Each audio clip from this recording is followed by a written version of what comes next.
আমরা কি এখন বৈষম্য মেনে নেব? এখনো বৈষম্য চলছে। যারা জুলাই আন্দোলনে প্রতিনিধিত্ব করে নাই, রাজপথে রক্ত দেয় নাই, সেই সমস্ত আওয়ামী লীগ দোসরদেরকে আবার ক্ষমতায় আনার পুনর্বার চেষ্টা চলছে। আমরা তীব্র নিন্দা প্রতিবাদ জানাই। আমরা বলতে চাই, নাটক সিনেমা করে আর উপদেষ্টা মন্ডলীতে জায়গা নেওয়া যাবে না।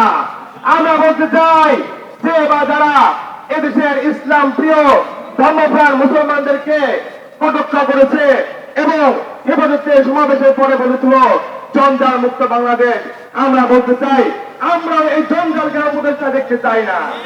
আমরা দেখতে চাই এই ভারতী একটি নির্লজ্জ বেহায়া এবং সেই জঞ্জাল।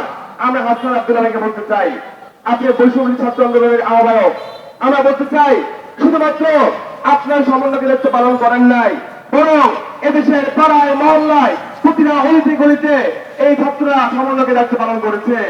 আমরা বলতে চাই যেমনি ভাবে আপনি আপনার ক্লাসমেট রুমমেট থেকে সমন্বয়কে তালিকা রেখেছেন, ঠিক তেমনি ভাবে আপনার ঢাকা বিশ্ববিদ্যালয়ের বাইরেও প্রাইভেট বিশ্ববিদ্যালয়, জাতীয় বিশ্ববিদ্যালয় এবং কওমি আলিয়া মাদ্রাসা শিক্ষার্থীর দায়িত্ব পালন করেছে। তারা প্রতিদিন রাস্তায় অলিতে গলিতে ভ্যান গার্ডের দায়িত্ব পালন করেছে। আমরা বলতে চাই আপনারা যখন গ্রেপ্তার হয়েছিলেন এই আন্দোলনকে চালিয়ে নিয়েছে এই কওমি শিক্ষার্থীরা। আমরা বলতে চাই এই জুলাই বিপ্লবে কওমি শিক্ষার্থী আলেম ওলামাদের অবদানকে কোনদিন অস্বীকার করা যাবে না। আমরা বলতে চাই 5ই আগস্ট যে ছাত্র জনতা অভ্যুত্থান হয়েছে, আজকে 15 নভেম্বর তার 100 দিন পূর্ণ হয়েছে। আমরা বলতে চাই গতকালকেও আমার শহীদ আব্দুল্লাহ ভাই তার জানাজা অনুষ্ঠিত হয়েছে। সুতরাং শহীদদের রক্তের দাগ এখনো শুকায় নাই।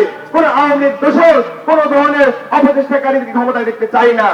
আমরা আগামী 48 ঘন্টার মধ্যে সমাধান চাই এবং অনতিবিলম্বে যে শেখ বশির যিনি আকিজ গ্রুপের পরিচালক এবং তিনি পাট ব্যবসা করেন, তাকে পাট মন্ত্রণালয়ের দায়িত্ব দিয়ে আপনি কি বলতে চান? দেশে পাট ব্যবসা তার কাছে ইজারা দিতে চান কিনা?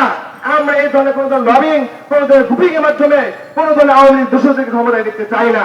অনতিবিলম্বে এই উপদেষ্টা মন্ডলীকে ঢেলে সাজাতে হবে এবং ছাত্র, শিক্ষক, শ্রমিক, জনতার সমন্বয়ে নতুন বাংলাদেশ গড়ে তুলতে হবে।